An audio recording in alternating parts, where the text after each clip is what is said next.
We move over here to the Reign, the Seattle Reign FC. It's still nice to be able to look at the Valkyrie, at the Queen emblem and logo for this club, and know that we're back to that era, or in a new era per se, of having that crest. So it was a busy week for the Reign over the past season. There were rumors of things, and then they were confirmed, starting off with the signing of midfielder Ji So-yeon. Ji So-yeon is a South Korean midfielder. She signs through the year, through this 2025 season, I apologize, for an agreed-upon transfer fee to Suwon FC.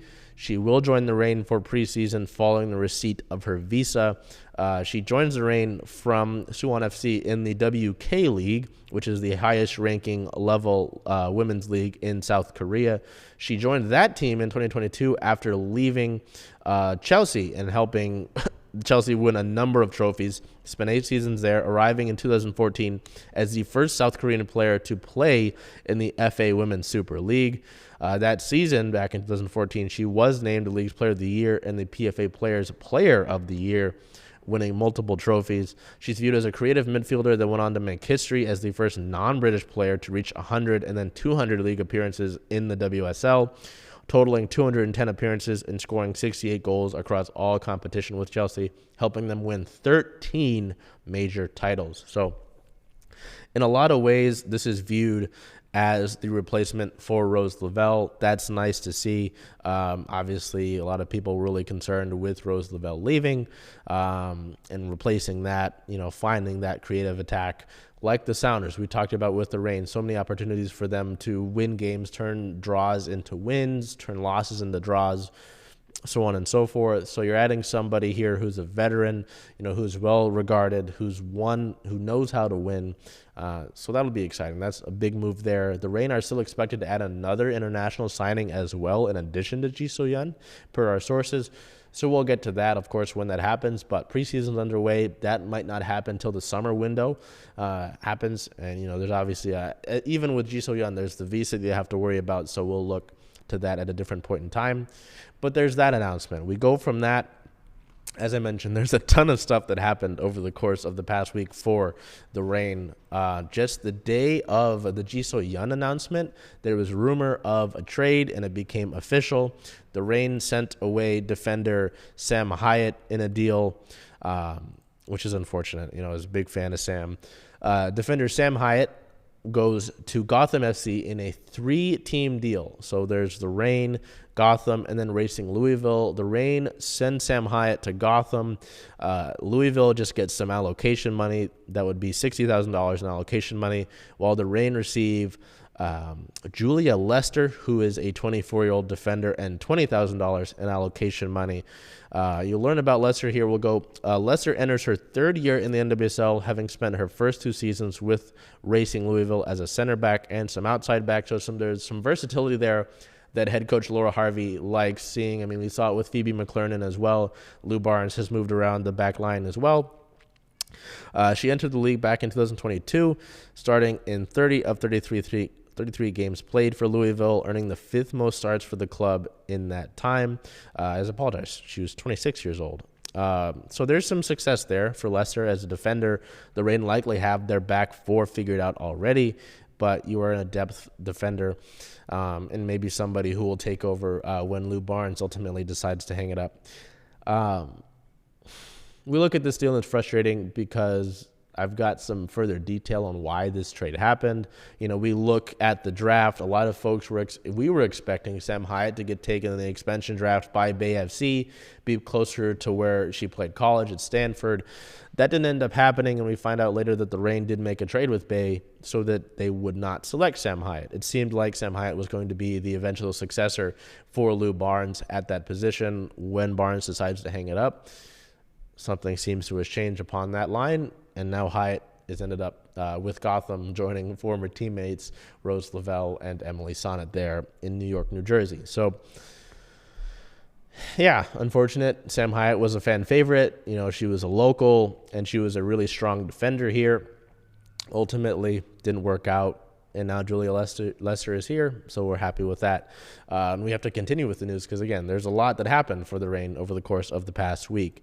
We look at that. The club did name their technical staff for this year. There were some thoughts about whether or not Scott Parkinson would be back. I was wondering if Scott would be back. He's officially back, and we've got more than a few coaches named here. So we'll look at that just because even at the end of the season and through the offseason, the Reign have said that they were looking to add new hires to their coaching staff, as the league progresses and as the Reign look to gain an edge. So, obviously, excuse me, Laura Harvey returns here.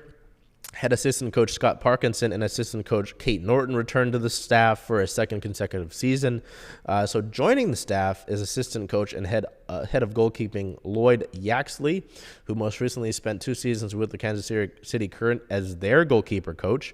There's that. The Reign have also hired medical director Emily Fortunato and high performance director Michael Minthorn. So again, as I talked about, there was going to be a few different new hires for the club, which is important. And you're looking to make this club better all around, whether it's mentally, physically, analytically, finding different ways to improve upon the club, not just on the field, but with the staff as well. We look at this, you're seeing it already on your screen, but we'll look at the full list of the technical staff.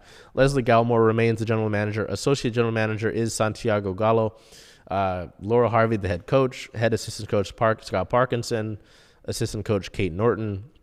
We've talked about Yaxley. Video analyst is Kevin Pineda. Head performance director Michael Minthorn. Sports dietitian Bethany Chapman. Medical director Emily Fortunato, as we just mentioned.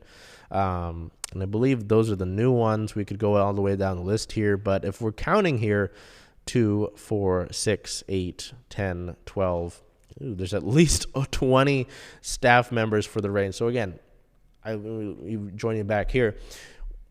The Reign are making the conscious effort to not only improve on the playing field, but also with their staff, improving the players that you've got and getting the most out of them. Again, whether it's mentally, physically, tactically, all that sort of thing. So that's impressive to see. In addition to that, we found out that the Reign, as you can see on your screen now, will be playing a few preseason friendlies when they're on the road here down in Costa Rica, which is exciting to know. We talked about it last week with the club holding their preseason in California and Costa Rica, but they will be playing 2 friendlies while they're on the road there. They'll play Liga Deportiva Alajuelense on Saturday, February 3rd at 5 o'clock Pacific time, followed by a second friendly against the Costa Rica women's national team on Friday, February 9th at 6 o'clock. So Costa Rica women's national team, that's not any sort of small friendly. So it'll be nice for them, obviously, to get some practice in there. It'll be interesting to see who gets the minutes. There are a few players who you figure have some set roles with this team. Obviously, you want to earn everything, but there are some players who likely have spots solidified more than others. And it'll be interesting to see who the Reign get into these friendlies in Costa Rica. In mentioning those different spots being potentially held up, the Reign did announce their 2024 NWSL preseason roster. So we'll put that on your screen now. The club roster is set at 26 players for this preseason, 20 of them who are currently under contract for 2024. 18 of them were rostered last year to help them reach the NWSL championship. A few of the players are still on loan. Jimena Lopez and midfielder Luani are still in League F, the top-tier women's football league in Spain, through the course of June, so they won't be coming back to join the Reign as they continue with their respective loans and continue to develop there. The club did invite a few players as non-roster invitations to join the club. For the preseason, forward Gianna Gorley, Juju Harris, and Emery Adames are all non-roster invitees for preseason camp. So all forwards. The Reign obviously feeling strong about their defensive side of the football. And that's football, not American football. And looking to improve offensively, as we've talked about at the beginning of the Reign segment. They will also welcome all 3 of their unsigned draft picks to training, whether it's Sam Meza, Matty Mercado, and local McKenna Carr. So at least looking at the breakdown, Claudia Dickey, Laurel Ivory, and Maya Perez round out the goalkeeper's position. They're all signed through 24, at least. Defending, Lou Barnes, Ryan Brown, McKenna Carr, Alana Cook, Shea Holmes, Sofia Huerta, Julia Lester, Jimena Lopez, who is, as I mentioned, on loan, and Phoebe McClernand round out the defenders. In the midfield, we've got 8 players there: Olivia Athens, Jess Fishlock, Luani, as I mentioned, on loan, Sam Meza, Quinn, Jisoo Yun, Nikki Stanton, and Olivia Vanderyacht. And then at the forward position, 8 forwards: Emery Adames, Bethany Balser, Gianna Gorley, Juju Harris, Jordan Heidema, Ziara King, Veronica Latsko, and Maddie Mercado. So catch your breath there. A lot of rain news taking place over the past week, and that's not everything there. Finally, to drop it, to close out the rain segment, the club did finally announce, well, it was more the league announcing it because the club doesn't necessarily have any control over it. The club announced their 2024 schedule, So we finally have that. We'll put that on your screen there so that you can get a better overall look at that and the schedule there. It's nice to finally have that set so that we can plan it out. We can look at that. It consists of 26 regular season matches, an even split, 13 at home, 13 on the road. Earlier in the year, in the offseason, there was the announcement of the league's landmark 4-year domestic media rights agreements with CBS Sports, ESPN, Prime Video, and Scripps Sports that will see 121 matches, including 113 of them in the regular season, featured on national platforms throughout the course of the year. The rain, as you can see on your screen, will begin at home, which is nice. You know, the past few years it feels like they've been on the road.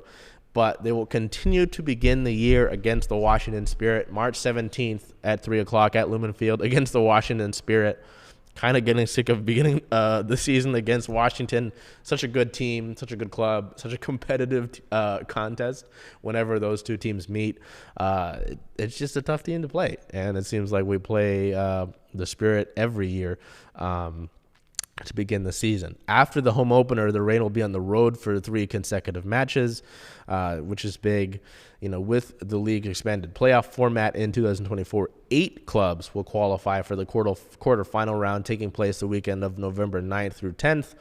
The semifinal round will kick off November 16th through 17th ahead of the championship game taking place on November 20th. Hopefully on the November 23rd. Hopefully on the 23rd, I am busy and I have to go to that, but we'll see. We look at the schedule breakdown here. You can still see that at least home matches broken down by days of the week. There's only 1 game on a Monday, which is nice. Dealing with recording these shows on Monday and then going down to Lumen is a busy time. 1 on Wednesday, 3 on Friday, and 8 on Sunday. Same thing, matches by day of the week, but by road games, 3 on Friday, 6 on Saturday, and 4 on Sunday, which is nice. It's pretty even. I talked about the even split of the 13 home games on 13 road games. Home matches by month, there's only 1 in the months of March, April, July, August, 3 in May, so that's your busiest home month, 2 in June, 2 in September, and 2 in October. And then on the road, very even as well.